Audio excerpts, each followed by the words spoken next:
begal muncul cukup masif dalam beberapa waktu belakangan. Di sekitar ibu kota Jakarta, rentetan pembegalan marak diberitakan media massa dan disebarluaskan kepolisian di bermacam platform media sosial. Sejak April sampai pertengahan Mei 2026, sejumlah rekaman kamera pemantau ramai ditonton dengan tagline Jakarta Darurat Begal. Narasi perkara begal juga didengungkan kepolisian. Kapolda Metro Jaya membentuk Satgas Khusus Pemburu Begal disertai instruksi tindakan tegas dan terukur. Dan tentunya ke depan juga kami tidak akan ragu-ragu untuk menegakkan hukum dan menjaga keselamatan, melindungi hak asasi manusia dan melindungi masyarakat masyarakat daerah ibu kota Jakarta. Kami akan lakukan tindakan tegas dan terukur. Dengan tetap kami mempedomani prinsip-prinsip penghormatan terhadap hak asasi manusia. Layaknya kebijakan, nyaris selalu ada pro dan kontra. Sejumlah aktivis HAM menilai tindakan tegas dan terukur yang diterjemahkan tembak di tempat berpotensi melanggar due process of law dan melanggar hak hidup seseorang. Lantas, bagaimana efektivitas keamanan tanpa harus mengorbankan pilar hukum? Bagaimana agar ketegasan polisi seiring dengan penegakan hak asasi manusia?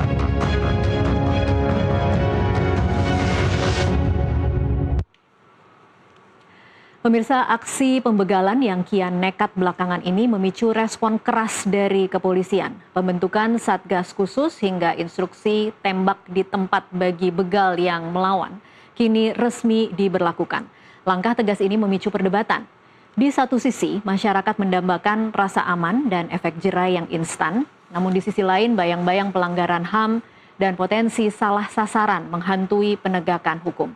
Kita akan bahas efektivitas dan legalitas kebijakan ini bersama para narasumber yang sudah bergabung bersama saya. Di studio sudah hadir Ketua Indonesia Risk Center Julius Ibrani. Selamat sore Mas Julius. Sore Tasya. Terima kasih sudah hadir di NTV.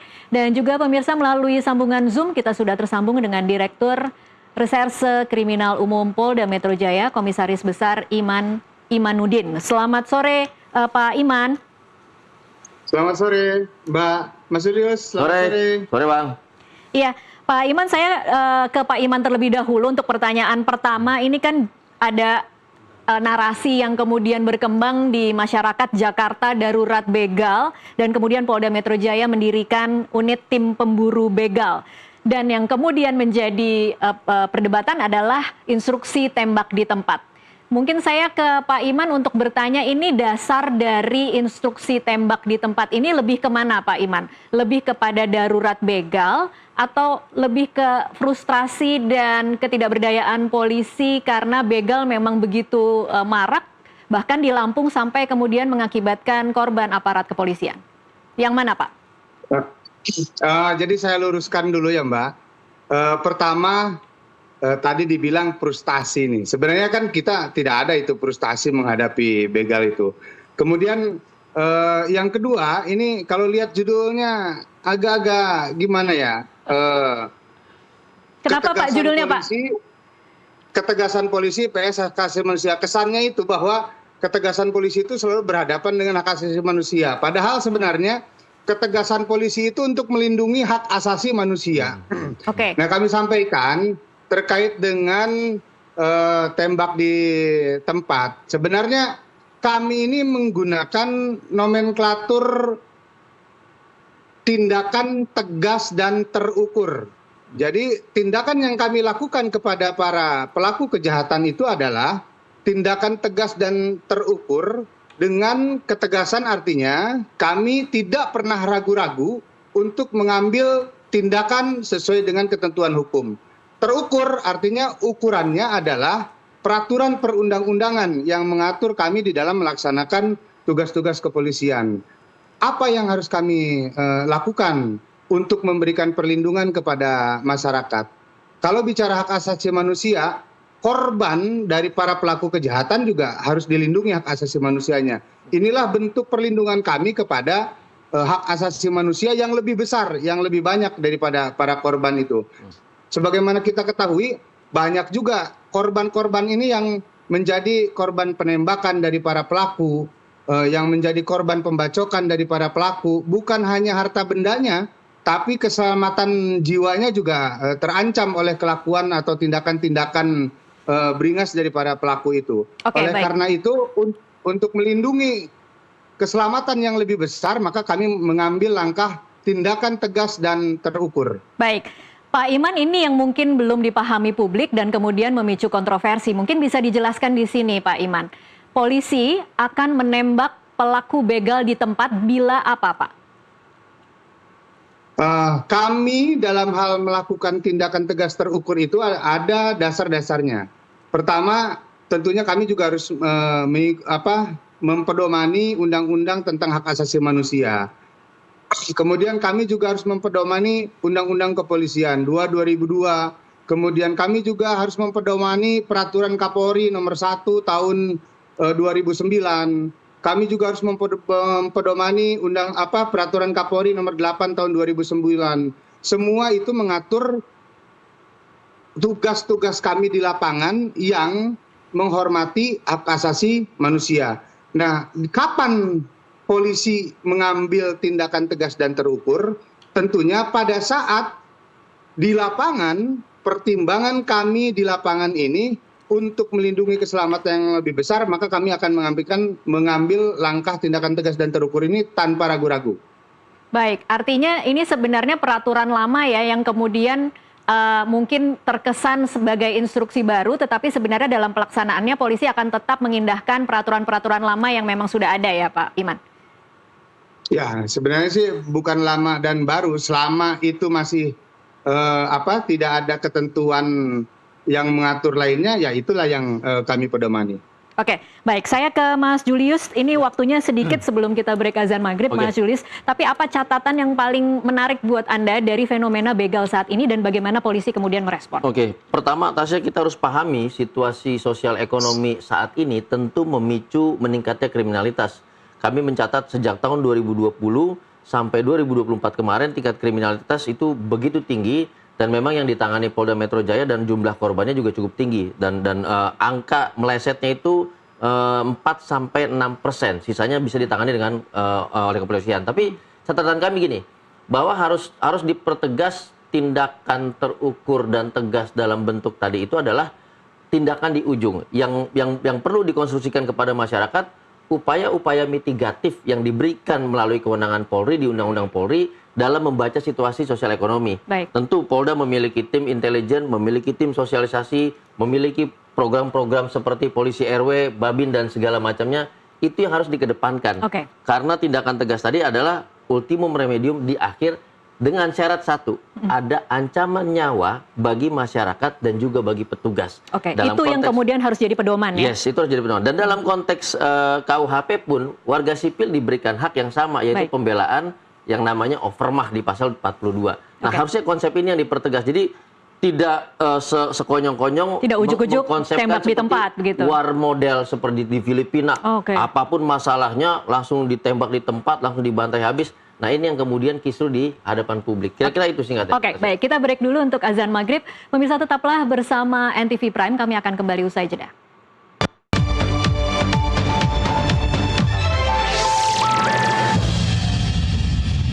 Pemirsa, terima kasih Anda masih terus menyaksikan NTV Prime. Kita lanjutkan perbincangan. Saya masih ke Mas Julius lagi nih, Mas Julius. Kalau tadi Anda mengatakan seharusnya memaksimalkan mitigasi. Ya. Mitigasi yang seperti apa sebenarnya yang bisa dilakukan untuk kasus begal ini? Oke, jadi kalau kita berkaca pada program Polda Metro Jaya 10 tahun terakhir ada program sosialisasi, lalu jaringan pengamanan jaga Jakarta dan segala macam. Itu membentuk jejaring bersama masyarakat di tingkat RT, tingkat RW untuk menjaga keamanan dan segala macamnya, termasuk melaporkan situasi sosial ekonomi. Masih berjalan tidak hari ini? Nah, itu yang perlu diperjelas oleh Polda Metro Jaya, oleh Bang Iman dengan timnya nanti, bahwa sebetulnya ada bacaan tingkat kriminalitas itu selalu berkorelasi dengan ketahanan ekonomi dan sosial masyarakat, utamanya di Jakarta. Dan kita perhatikan menuju 2023, 2024, 2025 itu peningkatan tajam sekali dan kriminalitas tinggi.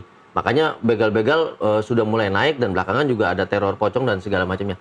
Nah, instrumen pendekatan program sosial dengan masyarakat, membersamai masyarakat menjaga Jakarta di level RT, RW, kelurahan, dan segala macam. Bahkan beberapa titik kami perhatikan sudah berinisiatif untuk mengkoordinasikan diri dengan babinnya dan segala macamnya.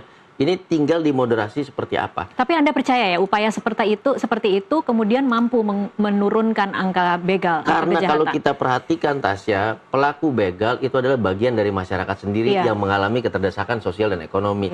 Bagaimana tren itu begal juga karena ajakan dari rekan-rekan di sekitarnya juga, rekan sepermainan, teman-teman yang butuh pekerjaan, butuh uang dan segala macamnya. Jadi jejaring sosial ini adalah jejaring pengaman dari tingkat kejahatan yang paling efektif, dan itu tidak perlu menimbulkan perdebatan ke publik seperti misalnya yang sudah di ujung. Memang kalau sudah di ujung ada ancaman nyawa, ancaman keselamatan warga, terpaksa dia harus ada tindakan tegas dan terukur berupa penembakan.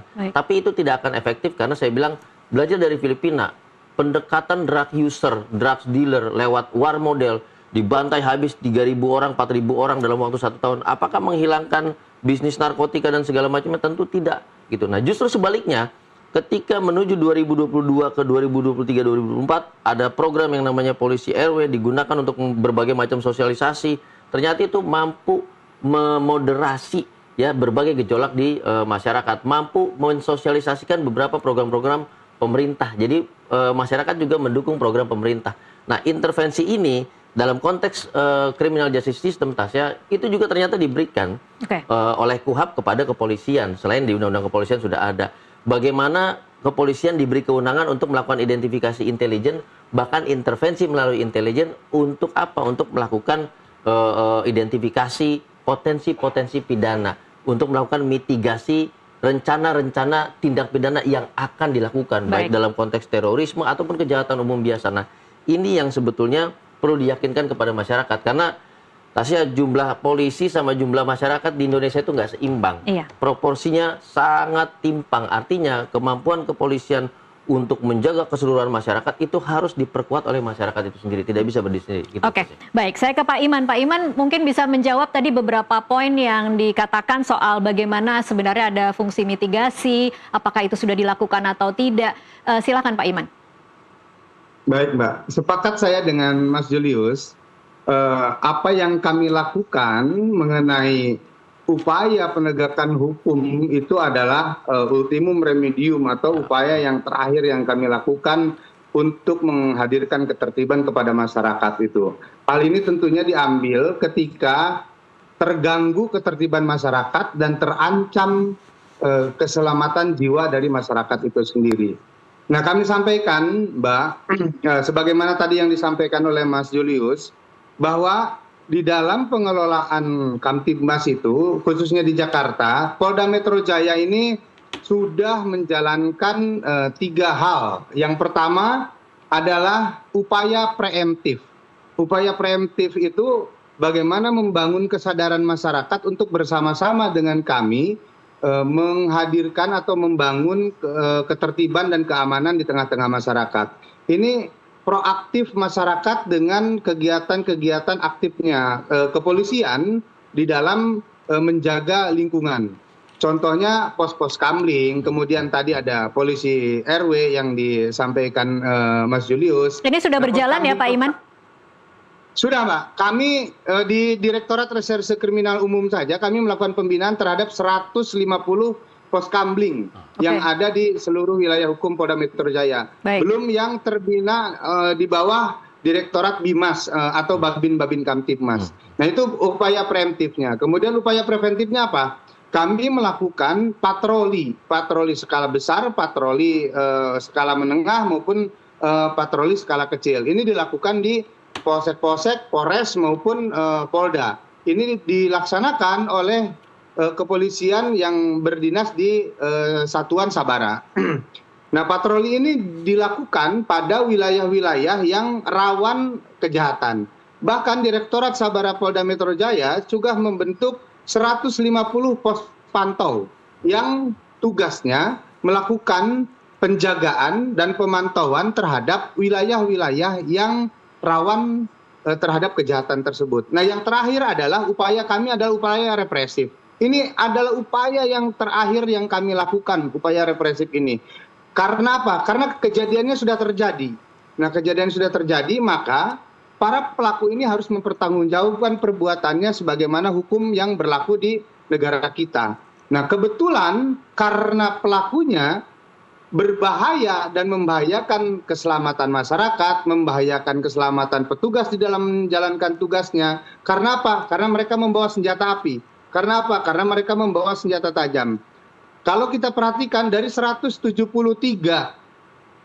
pelaku yang kami lakukan penangkapan kemarin, hanya 8 yang kami lakukan upaya tindakan tegas dan terukur. Artinya apa? Ini berdasarkan satu pertimbangan yang sesuai dengan keadaan bahwa itu membahayakan masyarakat. 8 itu kenapa? Karena mereka membawa senjata api dan berusaha untuk menggunakan senjata api itu yang akan mengancam keselamatan jiwa baik itu masyarakat maupun petugas kami di lapangan. Itu informasinya seperti itu, Mbak. Baik, Pak Iman, dengan upaya preemptif dan preventif yang tadi Anda jelaskan, mungkin bisa diberikan gambaran Pak Iman, saat ini, khususnya mungkin di Mei 2026, angka kejahatan itu seperti apa? Dan polisi sendiri merasakan tidak apa yang tadi mungkin Mas Julius katakan, kejahatan itu memang dari tahun ke tahun meningkat dan kita bisa melihat itu sebagai potret bahwa kondisi ekonomi masyarakat kita memang sedang memburuk. Dan apakah Anda menemukan ada pola-pola tertentu yang baru dengan kejahatan begal yang kita saksikan saat ini? Memang kalau dari hasil tangkapan kami, para pelaku ini, sebagian besar ini adalah perbuatan yang bersifat acak, baik itu korbannya maupun area wilayah operasinya. Motifnya motifnya lebih ke ekonomi, narkoba, atau tidak takut aturan hukum, atau apa kira-kira Pak Iman? Lebih ke ekonomi, dan sebagian dari para pelaku yang kami amankan ini positif menggunakan narkoba. Hasil pengecekan yang kami lakukan. Beberapa yang mereka melakukan kejahatan adalah untuk membeli narkoba. Nah, kemudian kami sampaikan juga dari 2 minggu kami melakukan upaya dengan meningkatkan intensitas upaya preemptif dan preventif, kemudian kami juga melakukan upaya represif. Hasil evaluasi kami cukup mengalami penurunan ini angka kejahatannya. Maka dari itu kami terus akan melakukan upaya ini dengan semaksimal mungkin sehingga masyarakat Jakarta juga akan semakin merasa aman bisa beraktivitas di malam hari. Dan kami informasikan juga, Mbak, juga ke Mas Julius, bahwa dari beberapa unggahan di media sosial, jadi kita mengetahui di media sosial itu ada beberapa unggahan yang ternyata setelah dilakukan pengecekan dan konfirmasi baik itu di lokasi yang diinformasikan ada tindak kejahatan, kemudian ada yang mengaku sebagai korban juga, ternyata beberapa unggahan itu tidak benar setelah kami lakukan pengecekan dan klarifikasi baik itu kepada saksi maupun ke lokasi-lokasi yang ditunjuk sebagai tempat-tempat rawan kejahatan. Nah, ini juga sedang kami dalami. Apakah ada hal lain di samping memang adanya kejahatan-kejahatan yang terjadi, atau ada upaya-upaya menghadirkan ketidaknyamanan atau menghadirkan keresahan di tengah masyarakat? Kami tidak akan tinggal diam dan kami akan terus dalami ini. Oke, baik. Ada catatan hoax ya, Pak Iman. Jadi artinya memang pesan untuk masyarakat ketika menyaksikan ada unggahan-unggahan itu tetap harus dicek dulu kebenarannya agar tidak kemudian seolah-olah memang Jakarta darurat begal yang sangat mengerikan sekali, berarti ya Pak Iman? Iya. Insya Allah aman, tidak darurat begal. Oke, kita tetap hadirkan keamanan untuk masyarakat. Oke, Pak Iman, tadi kalau Anda mengatakan ada angka penurunan itu Anda catat dari sejak kapan, Pak Iman?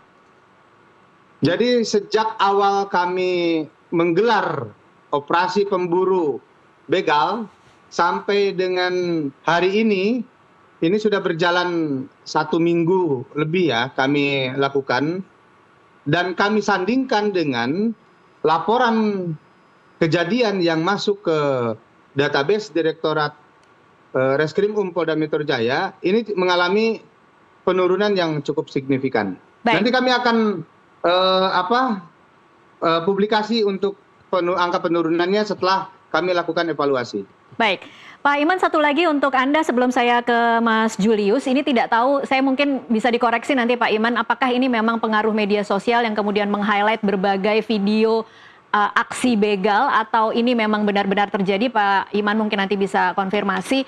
Tetapi kan memang ada semacam fenomena yang ditangkap oleh masyarakat bahwa pelaku-pelaku begal ini selain juga mungkin usianya muda, Pak Iman, ada juga kecenderungan sepertinya masyarakat menangkap semakin berani. Artinya semakin berani untuk melukai korban. Anda mengamati tidak ada pola seperti itu, atau ini memang semacam highlight yang ditangkap karena sosial media, atau seperti apa?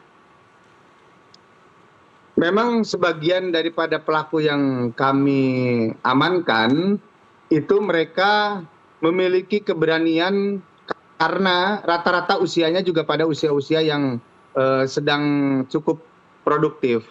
Dan dengan mereka memiliki senjata api, dengan mereka membawa senjata tajam, mereka memiliki peningkatan keberanian yang lebih dari biasanya. Nah, oleh karena itu juga disitulah salah satu pertimbangan kami juga kenapa kami memberikan upaya-upaya penegakan hukum yang lebih masif, karena hal ini tidak boleh dibiarkan untuk meresahkan masyarakat yang lebih jauh lagi. Oke, baik. Saya ke Mas Julius. Mas Julius, kalau kita mendengarkan penjelasan dari Pak Iman tadi, kita bisa memahami bahwa memang ada juga ya dukungan dari masyarakat agar polisi kemudian bisa lebih bertindak tegas terhadap aksi yang memang mengkhawatirkan karena menimbulkan keresahan di masyarakat untuk beraktivitas di malam hari atau untuk beraktivitas di pinggir jalan begitu. Tetapi kembali lagi ke apa yang membuat kemudian kita duduk pada sore hari ini adalah ketakutan soal instruksi tembak di tempat. Menurut Anda apa yang paling mengkhawatirkan dari wacana instruksi tembak di tempat ini, dan apakah kita bisa yakin dan percaya bahwa polisi tidak akan kemudian menyalahgunakan instruksi itu? Oke, pertama soal dalam konteks hak asasi manusia ada yang namanya hak atas rasa aman.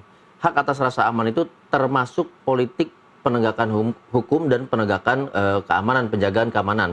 Nah, dalam konteks seperti di Filipina harus saya sampaikan bahwa negara melakukan yang namanya politik koersi psikologis gitu ya. Itu salah satu indikator negara penjaga malam. Jadi masyarakat justru mengalami ketakutan, malah tidak percaya dengan pemerintah dan yang lain. Nah, ini yang harus dihindari ketika viralnya tembak di tempat untuk begal itu melampaui apa yang tadi Bang Iman jelaskan, bahwa ternyata ada upaya mitigasi, ada upaya preventif dan preemptif, membersamai masyarakat, ada kantong-kantong siskamling bersama babin dan segala macamnya.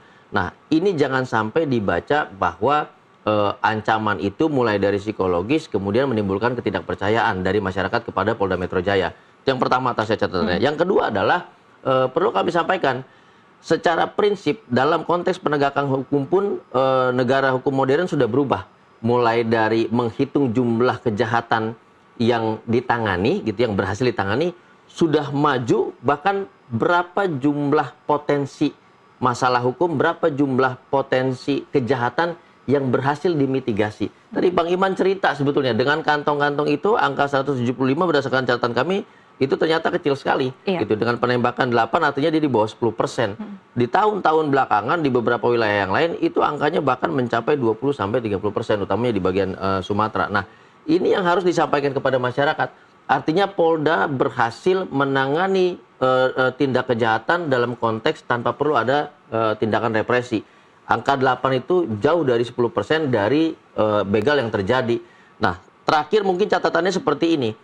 Apabila tindak kejahatannya berasal dari situasi kondisi sosial ekonomi masyarakat, maka tentu penanganannya paling efektif adalah dengan bersama-sama dengan masyarakat. Yang belum kami dengar justru adalah misalnya gini, bagaimana sih masyarakat memiliki kapasitas, tanda kutip paling nggak kapasitas dasar seperti Bang Iman dan kawan-kawan. Dia bisa mengidentifikasinya tetangga-tetangga yang nongkrongnya udah mulai nggak jelas, mulai ngasah-ngasah golok panjang, mulai mengalami gejolak ekonomi. Dan itu akan menjadi satu mesin identifikator yang paling efektif bagi Polda Metro Jaya. Dengan demikian bisa dilakukan tindakan bahkan oleh masyarakat sendiri, oleh RT, oleh RW, sebelum ada yang ngajak untuk berbuat lebih jauh, ada yang memesan, dan kebanyakan ini senjatanya kalau begal-begal gini senjata rakitan, Tasya. Iya. Dan ini aliran senjata rakitan pun kita bisa baca kok arahnya dari mana, mengalirnya dari mana. Nah, ini yang harus disampaikan kepada masyarakat bersama polisi, mensosialisasikan kita sudah berhasil menangani ini dari tengah-tengah masyarakat bisa melakukan apa, dan yang paling penting terakhir, kebanyakan para korban tidak memahami situasi kapan begal itu bekerja mengenai tempat, cara, dan mengidentifikasi kira-kira motor-motor mana nih yang arahnya ke begal dan segala macam. Polda Metro Jaya pernah berhasil sukses menangani kasus geng motor yang bawa golok panjang, pedang panjang dan segala macam, bahkan tawuran-tawuran di beberapa titik yang menggunakan alat-alat senjata tajam, gear motor dan segala macam. Dan waktu itu kami teliti salah satu intervensi paling efektif dalam membenahi persoalan tawuran dengan senjata tajam dan juga geng motor dengan senjata tajam adalah intervensi melalui pelibatan masyarakat. Nah, ini yang harusnya diperkuat ke depan. Betul, itu adalah ultimum remedium dengan indikator ada ancaman nyawa bagi anggota kepolisian, ancaman nyawa bagi masyarakat, tetapi penguatan di level paling prinsipil, yaitu perspektif untuk menangani kejahatan sebelum kejahatan itu terjadi, intervensi itu. Nah, itu yang salah satu ciri negara hukum modern dalam penegakan hukum gitu, Tasya. Oke. Mas Julius, tapi di sisi lain, apakah Anda juga memahami bagaimana ketakutan masyarakat dengan instruksi tembak di tempat ini? Kalau tadi Mas Julius mengatakan bahwa oh ya nanti kalau misalnya masyarakat itu diaktifkan fungsinya di masyarakat, ada orang kumpul-kumpul itu bisa diingatkan. Tapi kan jangan sampai kemudian orang berpikir bahwa oh nih kita jadi nggak boleh kumpul-kumpul tengah malam karena nanti kita dikira kita yang akan begal gitu. Terus kemudian nanti polisi bisa dengan oh ya nggak boleh lah ada kumpul-kumpul motor, geng-geng motor itu. Geng motor dan bukan geng motor aja kadang-kadang kan kita suka bias ya, yang mana mengklasifikasikan mana yang akan berbuat jahat, mana yang tidak. Nah, itu sebenarnya kalau mau kemudian ditarik batasannya, mana yang kemudian oh ya ini kita melindungi masyarakat, mana yang kemudian kita jadi menuduh semua orang begitu. Oke. Nah, itu pentingnya membersamai masyarakat lewat kantong-kantong Siskamling, Babin dan segala macamnya, lalu berkoordinasi dengan struktur kewilayahan mulai dari RT, RW, kelurahan. Jadi saling mengetahui situasi masing-masing. Tapi menarik, saya mau bilang gini, Tasya. Jakarta punya pengalaman, bahkan kalau ada tawuran, lalu disosialisasikan ini pelanggaran hukum dan segala macamnya, ancaman dan risikonya, bahkan difasilitasi menjadi satu pertandingan tinju antara SMA yang tawuran, antara masyarakat yang tawuran, bahkan difasilitasi dalam satu bentuk pertandingan olahraga gitu. Termasuk geng motor, balap liar dan segala macamnya, taruhan sampai hilang nyawa, difasilitasi untuk ya balap yang benar nih, ada track balap dan segala macam, ada kompetisi, ada hadiah. Bahkan intervensinya sampai memfasilitasi kira-kira aspirasinya di mana sih agar tidak melenceng. Nah, pendekatan-pendekatan seperti itu pendekatan dengan konsep sosial. Jadi bukan pendekatan represif atau pendekatan koersif psikologis tadi gitu ya. Tentu masyarakat ketika dia bisa berkoordinasi dan menjadikan kepolisian bagian dari sistem penjagaan mandiri masyarakat itu sendiri, batasan yang tadi Tasya bilang, kita dituduh dicurigai atau tidaknya kapan, itu tidak akan terjadi. Nah, sebaliknya, kepolisian juga dalam hal ini Polda Metro Jaya tidak membatasi diri untuk menampung seluruh aspirasi, untuk terus mengunjungi dan segala macamnya. Karena di negara maju sekalipun, kita sebut Eropa, Inggris dan segala macamnya, sebanyak-banyaknya kehadiran kepolisian di tengah masyarakat, maka itu dapat meminimalisasi jumlah kejahatan yang terjadi. Semakin absen dia, semakin tinggi. Nah, itu yang harus diperhatikan. Gitu. Jadi kata kuncinya polisinya harus hadir, masyarakatnya harus connect berarti ya. Betul sekali. Tidak terisolasi seperti mungkin kalau sekarang ini kan kita menyaksikan masyarakat kita memang cenderung terisolasi dengan dunianya masing-masing. Ini harus menumbuhkan lagi konektivitas antara masyarakat. Oke, saya ke Pak Iman lagi. Pak Iman, kalau dari catatan Anda, begal-begal yang kemudian ditindak, ditangkap, ini begal yang sendirian atau lone wolf atau berkelompok, Pak Iman? Tidak ada satupun pelaku yang dia berjalan sendirian. Minimal mereka berdua. Ini yang paling banyak yang kami lakukan penangkapan, itu para pelaku ini 2 motor, 4 orang beriringan, dan mereka menyasar korban-korban yang posisinya di tempat yang sepi, kemudian berjalan sendirian, atau jumlahnya lebih sedikit dari jumlah pelaku yang melakukan. Maka dari itu, tadi kami sampaikan bahwa salah satu upaya yang kami lakukan membuat pos pantau pada tempat-tempat yang rawan kejahatan. Kemudian juga mengakselerasi keaktifan, artinya kan ini sudah ada nih, pos kamling ini sudah ada, siskamling ini sudah terbangun. Hanya kami mengaktifasi dan meningkatkan intensitasnya dari keberadaan pos kamling dan siskamling yang sudah terbentuk selama ini. Dan inilah yang menjadi, bahkan selama ini kami juga melakukan pengungkapan perkara ini, sebagian dibantu informasinya dari mereka, dari pos kamling itu. Oke, dan ini berjaringankah atau ini sebenarnya memang terpisah-pisah, Pak Iman? Ada sindikatnya kah? Ya, kalau sindikat, dari beberapa sindikat ini menyatu antara si pelaku kemudian yang menerima hasil kejahatannya. Namun beberapa kelompok yang sudah kami lakukan penangkapan ini, kami sedang melakukan analisa digital terhadap gawai-gawai yang digunakan oleh para pelaku ini. Tujuannya apa? Kami ingin memperdalam dan ingin mengetahui adakah skenario lain di balik ini dari kelompok-kelompok atau jaringan-jaringan pelaku yang sudah kami amankan ini. Oke, kalau dari kecurigaan seperti itu, apakah ada temuan awal, Pak Iman, yang kemudian tadi bisa Anda hubungkan bahwa memang sebagian dari yang Anda temukan di media sosial itu berupa hoax? Karena memang jadi sebagian daripada yang diamplifikasi di media sosial ini, pertama, tadi yang saya sampaikan, ternyata setelah diklarifikasi dan dilakukan pengecekan, tidak terjadi, atau berita bohong atau hoax. Kemudian yang kedua, beberapa yang terjadi di media sosial itu adalah pengunggahan ulang.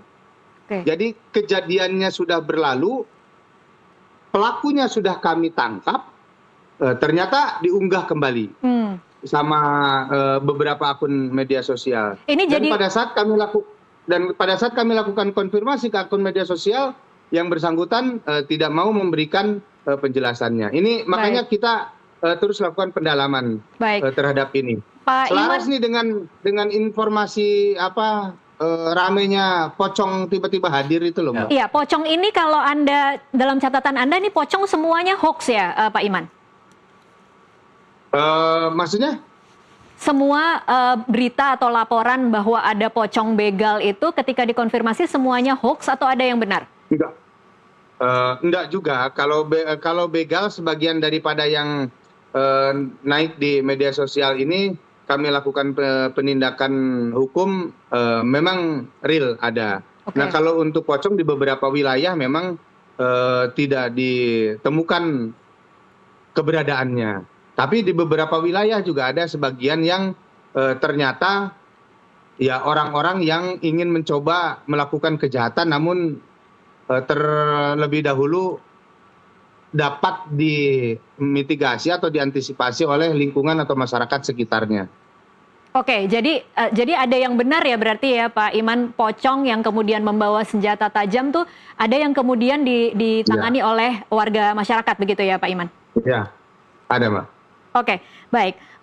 Pak Iman, di sisi lain kadang-kadang memang juga ada kejadian bahwa masyarakat kemudian bertindak main hakim sendiri. Nah, bagaimana polisi menangani kasus-kasus seperti itu? Ada batasan-batasan di dalam undang-undang kita. Tentunya kitabnya kita ini kan undang-undang KUHP.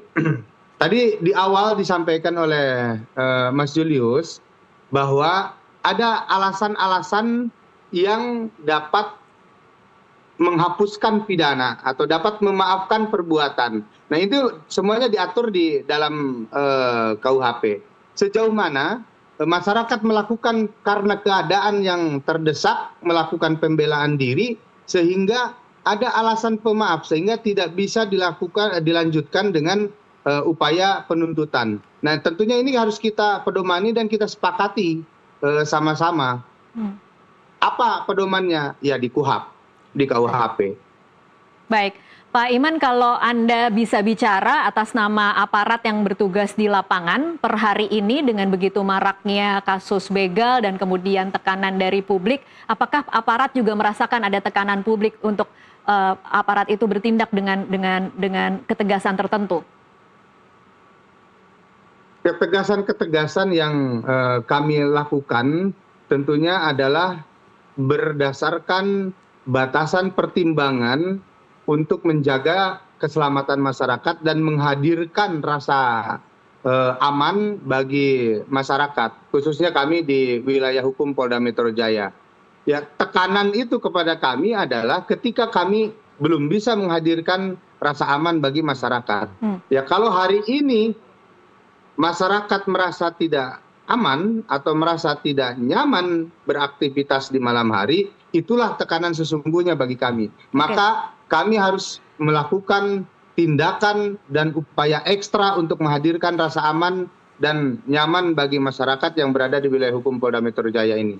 Baik, Mas Julius, ini kalau kita menjalani diskusi dari tadi, dari awal hingga saat ini, menurut Anda ini kita sebenarnya terlalu fokus pada penindakankah, kemudian lupa untuk menganalisa sebenarnya akar permasalahannya, atau bagaimana sebenarnya? Ya, memang ini salah satu karakteristik era digital dan viralisme belakangan ini, Tasya. Jadi yang paling heboh, yang paling dramatis, itu yang diviralin. Padahal yang paling menarik adalah tadi bagaimana program-program dari Polda telah dijalankan ke masyarakat dan membentuk kantong-kantong sosial untuk mengamankan Jakarta. Nah, masyarakat tentu akan menggali lebih lanjut bagaimana cara menghindari, bagaimana cara menangani, termasuk tadi supaya nggak main hakim sendiri seperti apa, nanti dia kena hukum juga segala macam. Nah, ini sebetulnya yang perlu diperkuat dalam bentuk sosialisasi, Tasya. Dan sosialisasi paling bagus itu ke masyarakat, Tasya. Karena apa? Biasanya masyarakat punya WA group tuh. Ada postingan ini sebar, semuanya nyebar kemana-mana. Ada postingan ini menyebar.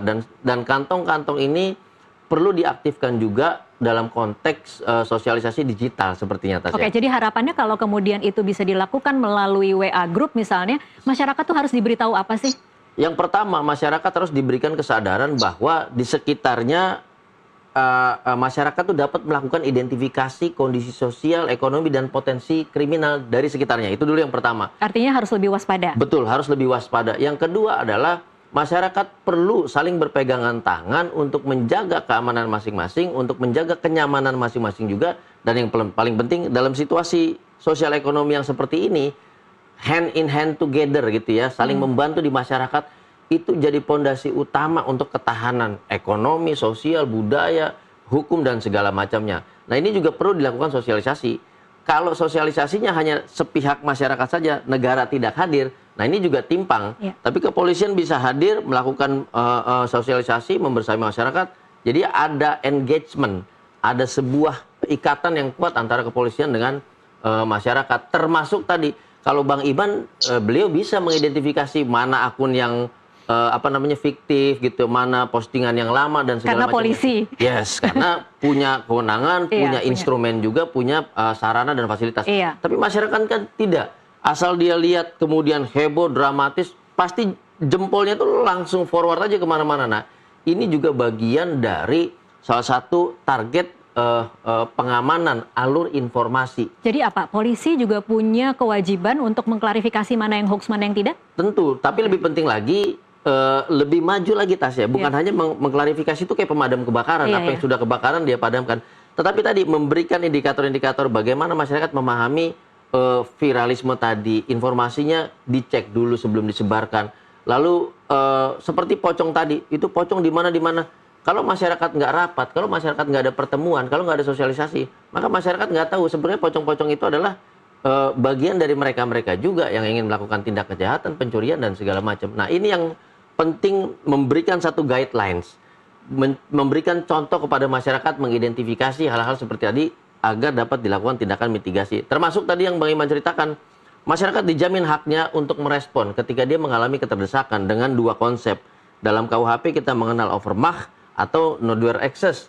No due access kalau kita pembelaannya berlebihan. Tapi overmah kalau kita memang sifatnya defensif. Dan itu akan menjadi alasan pemaaf apabila terjadi tindak kejahatan yang harus dia respon. Nah ini juga kan masyarakat nggak tahu bahwa dia bisa membela diri kok, nggak perlu nunggu sampai ada korban jatuh dan segala macamnya. Dan ini yang penting adalah satu prinsip di mana negara memberikan kepercayaan kepada warga untuk menjadi bagian dan berpartisipasi bagi negaranya. Ini yang harus dibangun ke depan, Tasya. Meskipun itu juga harus tetap terukur ya, kadang-kadang tindakan heroik seperti itu kan bisa juga berbahaya ya. Betul sekali. Nah, sosialisasi itu menjadi bagian dari mengedukasi masyarakat. Nggak semua paham hukum. Kalau Bang Iman ini kan jatuh bangunnya pagi, siang, sore, tengah malam, dia bicara hukum, bicara penanganan tindak pidana umum dan segala macam. Tapi masyarakat nggak punya konsep itu di kepalanya. Nah, dengan melakukan edukasi, sosialisasi, membersamai, maka masyarakat bisa menjadi bagian dari upaya penegakan hukum itu dan juga sosialisasi gitu. Oke, baik. Terakhir saya ke Pak Iman lagi. Pak Iman, ini untuk mungkin saya beri kesempatan Pak Iman untuk closing statement, tetapi intinya saya ingin Pak Iman meyakinkan masyarakat bahwa instruksi tembak di tempat itu akan sesuai dengan prosedur, memastikan bahwa aparat yang melaksanakannya itu tidak akan kebablasan dan kemudian akan bisa dituduh apakah itu represif, apakah itu kriminalisasi. Silakan Pak Iman. Kami pastikan kepada seluruh masyarakat, khususnya di wilayah hukum Polda Metro Jaya, bahwa petugas-petugas kami, khususnya tim pemburu begal, sasaran utamanya adalah begal yang meresahkan dan mengancam keselamatan jiwa masyarakat. Jadi jangan khawatir bahwa tim yang kami bentuk sudah memiliki kompetensi yang sangat luar biasa, baik itu skillnya maupun pemahaman di bidang hukumnya. Kemudian kami juga mengajak kepada seluruh masyarakat untuk bersama-sama berkolaborasi menjaga lingkungan dan wilayah di seluruh wilayah hukum Polda Metro Jaya ini supaya kita lebih nyaman dan aman lagi dalam beraktivitas. Kalau dulu kita pernah punya satu pengalaman 1 kali 24 jam tamu wajib lapor. Nah ini adalah salah satu bentuk kepekaan daripada kita terhadap lingkungan. Jadi kita peka terhadap lingkungan, kemudian kuatkan diri kita supaya kita tidak jadi korban dari kejahatan, dan mari berkolaborasi dengan petugas-petugas kami. Makanya di dalam pembentukan pos kamling, pos pantau juga kami dilibatkan dari petugas-petugas kami yang berdinas di jajaran reserse kriminal umum. Karena apa? Supaya sambil mengedukasi dan mensosialisasikan kepada masyarakat batasan-batasan apa hukumnya, yang tadi dalam batasan overmah atau dalam batasan pembelaan diri, kemudian sejauh mana yang harus dilakukan oleh masyarakat ketika menemukan tindak pidana, bagaimana yang langkah-langkah yang harus dilakukan oleh masyarakat. Nah ini juga kita terus lakukan sosialisasi dan edukasi. Makanya kami berkolaborasi baik itu dengan Direktorat Sabara, Direktorat Bimas, kemudian Direktorat Reserse, semua berdasarkan tugas-tugas sesuai dengan bagian-bagian yang harus kami lakukan. Itulah yang upaya-upaya yang terus kami lakukan untuk menghadirkan rasa aman dan nyaman bagi warga masyarakat yang beraktivitas di wilayah hukum Polda Metro Jaya. Baik, dan ini kan melumpuhkan ya Pak Iman, bukan mematikan ya tembak di tempat ini? Kami pastikan dan kami informasikan Mbak, dari 170 orang yang kami lakukan penangkapan, itu hanya 8. Itu pun kami lakukan tindakan tegas terukur karena yang bersangkutan membawa senjata api dan akan menggunakannya untuk menyerang masyarakat atau menyerang petugas kami di lapangan.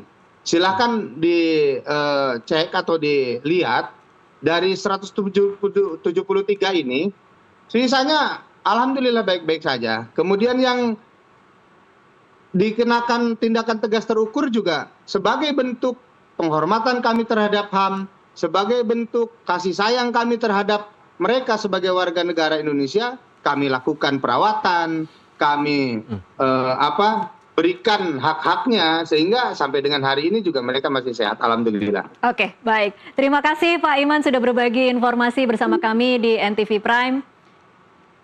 Terima kasih juga Mbak. Mas Julius Mas untuk Julius, waktunya. terima kasih. Terima kasih Pak Iman. Iya, pemirsa, menembak di tempat bagi pemburu begal mungkin memberikan rasa aman instan bagi masyarakat, namun penegakan hukum yang melangkahi hak asasi manusia berisiko menciptakan lingkaran kekerasan baru.